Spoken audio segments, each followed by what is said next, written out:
ഫസീല വധക്കേസിൽ പ്രതി അബ്ദുൾ സനൂഫിനെ കോഴിക്കോട് എത്തിച്ചു. നടക്കാവ് സ്റ്റേഷനിൽ എത്തിച്ച പ്രതിയുടെ മൊഴിയെടുക്കും.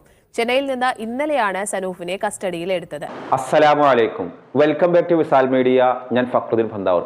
കഴിഞ്ഞ തിങ്കളാഴ്ച, അതായത് ഒരാഴ്ച മുൻപ്, ഈ സനൂഫ് എന്ന 28-കാരൻ 33-34 വയസ്സുള്ള ഫസീലയും ഒന്നിച്ച് കോഴിക്കോട് എരിഞ്ഞിപ്പലത്തുള്ള ആ ലോഡ്ജിൽ റൂം എടുക്കുമ്പോൾ സനൂഫിൻ്റെ മനസ്സിലുള്ളൊരു ഉദ്ദേശം എല്ലാം പറഞ്ഞ് അവസാനിച്ച് തനിക്ക് നല്ലൊരു ജീവിതം വേണം, ഇങ്ങനെ ഒരു കേസും കൂട്ടവുമായിട്ട് ഇനി നടക്കാൻ വയ്യ, എന്താണ് ഫസീലക്ക് പറയാനുള്ളത്, ആ ഒരു കേസ് ഒതുക്കി തീർക്കുക, എങ്ങനെയെങ്കിലും തനിക്കൊരു നല്ല ജീവിതം തുടങ്ങണം എന്ന് ആഗ്രഹിച്ചിട്ടാണ് സനൂഫ് കഴിഞ്ഞ തിങ്കളാഴ്ച രാത്രി 11:30 ഫസീലയും ഒന്നിച്ചിട്ട് എരിഞ്ഞിപ്പലത്ത് ആ ലോഡ്ജിൽ റൂം എടുക്കുന്നത്.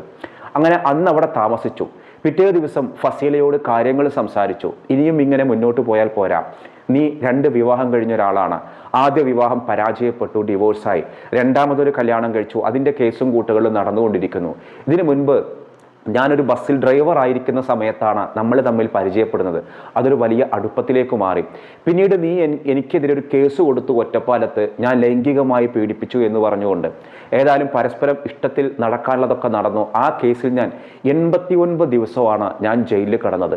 ഇനി എനിക്കൊരു ജീവിതം വേണം, ഈ കേസിൽ നിന്ന് നീ പിന്തിരിയണം, ഈ കേസ് നീ പിൻവലിക്കണം, അതിനുവേണ്ടി സംസാരിക്കാനാണ് നമ്മൾ ഈ റൂം എടുത്തതെന്ന് ഫസീലയോട് പറഞ്ഞു. ഫസീലയും പറഞ്ഞു, അങ്ങനെ അങ്ങ് പിൻവലിക്കാൻ പറ്റില്ല, എനിക്കും ഒരു ജീവിതം വേണം, നിങ്ങളുമായുള്ളൊരു പ്രണയവും ബന്ധങ്ങളും കാരണം ഇനി എനിക്കൊരു കല്യാണം കഴിക്കാൻ പറ്റില്ല, നിങ്ങൾക്ക് എന്നെ കല്യാണം കഴിക്കാൻ പറ്റുമോ? ഇതായിരുന്നു ഫസീലയുടെ വാദം. ഇത് തമ്മിൽ പരസ്പരം തർക്കത്തിലായി. ഒരിക്കലും സനൂഫ് എന്ന 28-കാരൻ ഈ ഫസീലയേക്കാൾ 3-4 വയസ്സിന് ഇളയതാണ് സത്യത്തിൽ തൃശ്ശൂർ ജില്ലയിലെ തിരുവല്ലാമലയിലെ സനൂഫ്. അവനിക്കൊരിക്കലും ഫസീലയെ ഒരു ഭാര്യയായി കൊണ്ടു നടക്കാൻ ആഗ്രഹവുമില്ല, താല്പര്യവുമില്ല.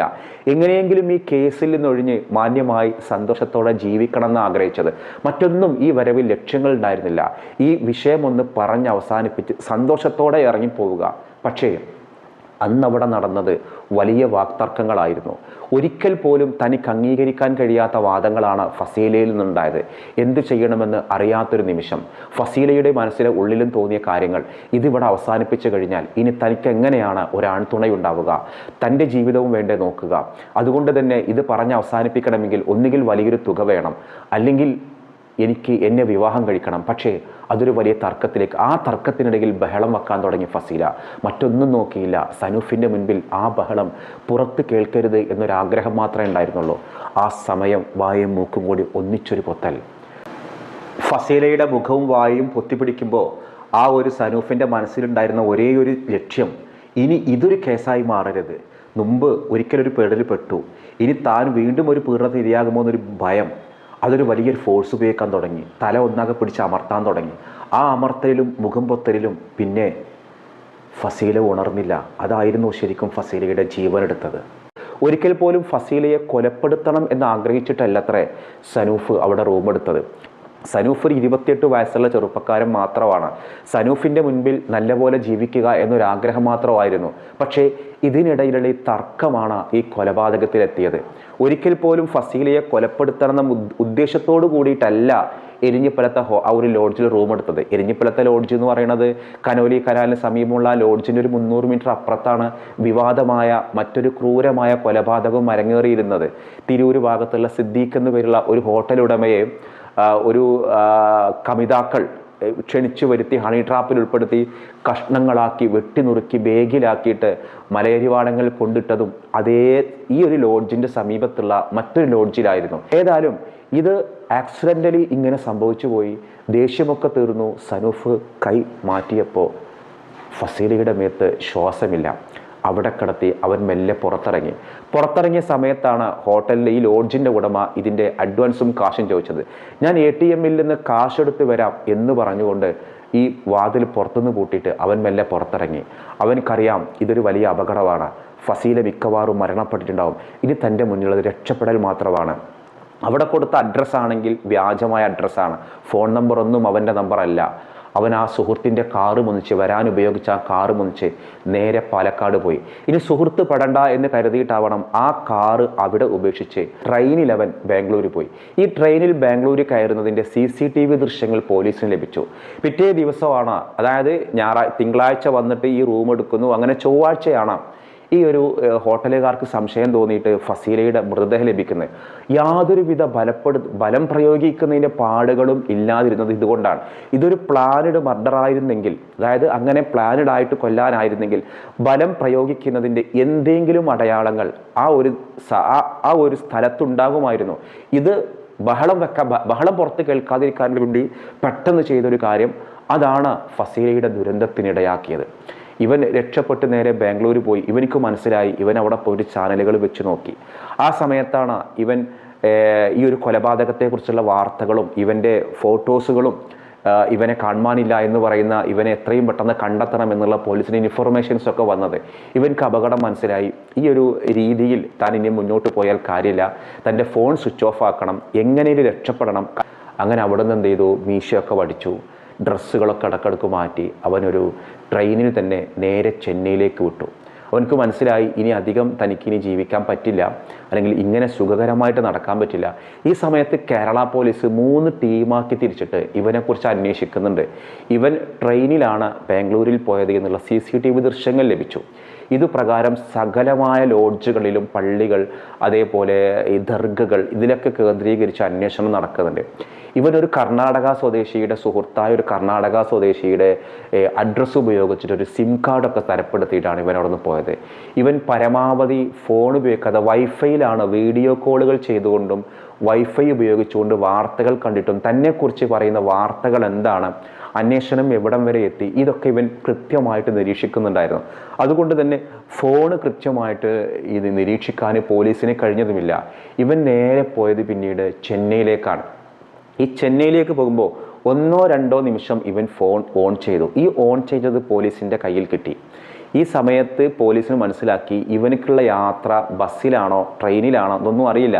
പക്ഷെ ആ ഒരു സമയം എന്നുള്ളത് ബാംഗ്ലൂരിൽ നിന്ന് ചെന്നൈയിലേക്ക് പോകുന്ന ഒരു എക്സ്പ്രസ്, ഒരു ട്രെയിൻ ഉണ്ട്. ആ ട്രെയിൻ പോകുന്ന ഒരു സമയത്താണ് ഇവൻ്റെ ഈ യാത്രകളും ഈ ഫോൺ ഓൺ ചെയ്ത് മനസ്സിലാക്കിയപ്പോൾ പോലീസ് നിരീക്ഷിച്ചു ഇവൻ ട്രെയിനിലായിരിക്കണം യാത്ര. അങ്ങനെ ഇവൻ ചെന്നൈയിലെത്തിയപ്പോൾ തന്നെ നമ്മുടെ കേരള പോലീസിൻ്റെ വിദഗ്ധമായ സംഘങ്ങൾ കൃത്യമായ നിരീക്ഷണം നടത്തി ഇവൻ താമസിക്കുന്ന ഹോട്ടൽ കണ്ടുപിടിച്ചു.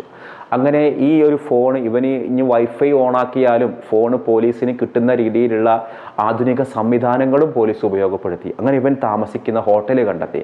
ആ ഹോട്ടലിൽ ഗൂഗിൾ സെർച്ച് ചെയ്തു, അത് എവിടെയാണെന്ന് കണ്ടെത്തിയിട്ട് പോലീസ് ടീം അങ്ങോട്ട് പോയി.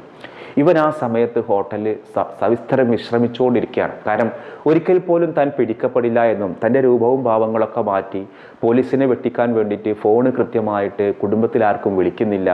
കർണാടക സ്വദേശിയുടെ സിം കാർഡിൽ നിന്നാണ് വിളിക്കുന്നത്. പക്ഷെ ആ ഫോൺ ഉപയോഗിക്കുന്നത് ഈ ഫോൺ തന്നെയാണ്. അത് ഇവനക്ക് മനസ്സിലായിട്ടില്ല. അതും പോലീസ് നിരീക്ഷിക്കാൻ പറ്റുമെന്നുള്ള ടെക്നോളജിനെ കുറിച്ച് ഇവനക്കറിയില്ല. രാജ്യം വിടാനാണെങ്കിൽ ഇവൻ്റെ കയ്യിൽ പാസ്പോർട്ടും കാര്യങ്ങളും ഇല്ല. അങ്ങനെ പോലീസ് വന്ന് ഇവൻ്റെ ലോഡ്ജിൽ വന്ന് വാതിൽ മുട്ടി തുറന്നു നോക്കുമ്പോൾ കാണുന്നൊരു കാഴ്ച, ഇവൻ ക്രൈം സ്റ്റോറികളാണ് ഇവൻ TV കണ്ടുകൊണ്ടിരിക്കുന്നത്. എങ്ങനെയാണ് ഒരു ക്രൈം പോലീസ് പിടിക്കുന്നത്, അതിൽ നിന്ന് രക്ഷപ്പെടാം എന്നുള്ള മാർഗ്ഗങ്ങളാണ് ഇവൻ TV കണ്ടുകൊണ്ടിരിക്കുന്നത്. സനൂഫല്ലേ എന്ന് ചോദിച്ചു. രൂപവും ഭാവവും കണ്ടാൽ സനൂഫിൻ്റെതായ ഒന്നുമില്ല. കാരണം പോലീസിൻ്റെ കയ്യിൽ സനൂഫിൻ്റെ രൂപം എന്ന് പറഞ്ഞിട്ടുണ്ടായിരുന്ന ഒരു ഫോട്ടോയിൽ താടി വെച്ച മുടിയൊക്കെ ഒരു നീണ്ട ഒരു സനൂഫാണ്.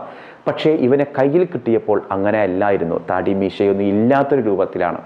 സനൂഫിന് പിന്നെ എതിർത്ത് നിൽക്കാൻ കഴിയാതെയായി. സനൂഫിനെ കൃത്യമായിട്ട് പോലീസ് അവിടെ നിന്ന് പൊക്കി.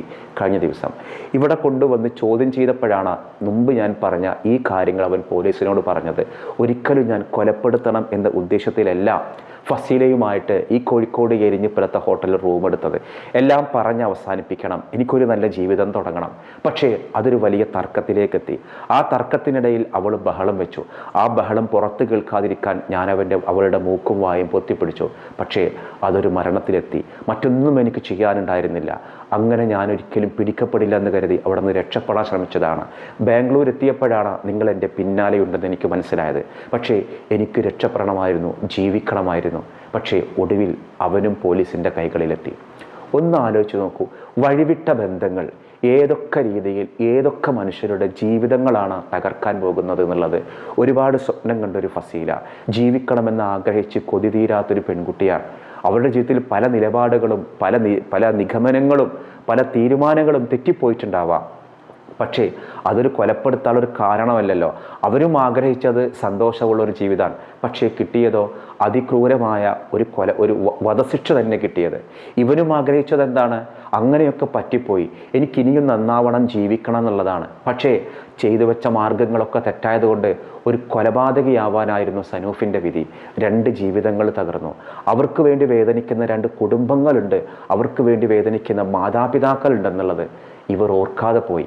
പ്രിയപ്പെട്ട മക്കളെ, നമ്മൾ എന്ത് പ്രണയത്തിൻ്റെ പേരിൽ എന്ത് കാട്ടിക്കൂട്ടുമ്പോഴും അതിൻ്റെ ഉള്ളിൽ വേദനിക്കുന്ന ഒരു മാതാപിതാക്കളുണ്ട് എന്നുള്ളത് ഓർക്കുക. നമുക്ക് വേണ്ടി കരയാൻ അവരേ ഉണ്ടാവൂ. നമ്മൾ ഇന്നലെ ഒരു ചോദ്യം ചോദിച്ചിരുന്നു, അതിൻ്റെ ഉത്തരം സിക്കിം എന്നാണ്. ഇനി നമ്മൾ ചോദിക്കുന്ന ചോദ്യം ഇന്ത്യയുടെ ദേശീയ പുഷ്പം ഏതാണ് എന്നുള്ളതാണ്. അതിൻ്റെ 2 ഓപ്ഷൻ ഞാൻ പറയാം. ഒന്ന് റോസാപ്പൂവ്, മറ്റൊന്ന് താമര. ഏതാണ് കൃത്യമായ ഉത്തരമെങ്കിൽ നിങ്ങൾ കമൻറ്റ് ചെയ്യണം. മറ്റൊരു ദിവസം മറ്റൊരു വീഡിയോയുമായി വീണ്ടും കാണാം. അസ്സലാമു അലൈക്കും.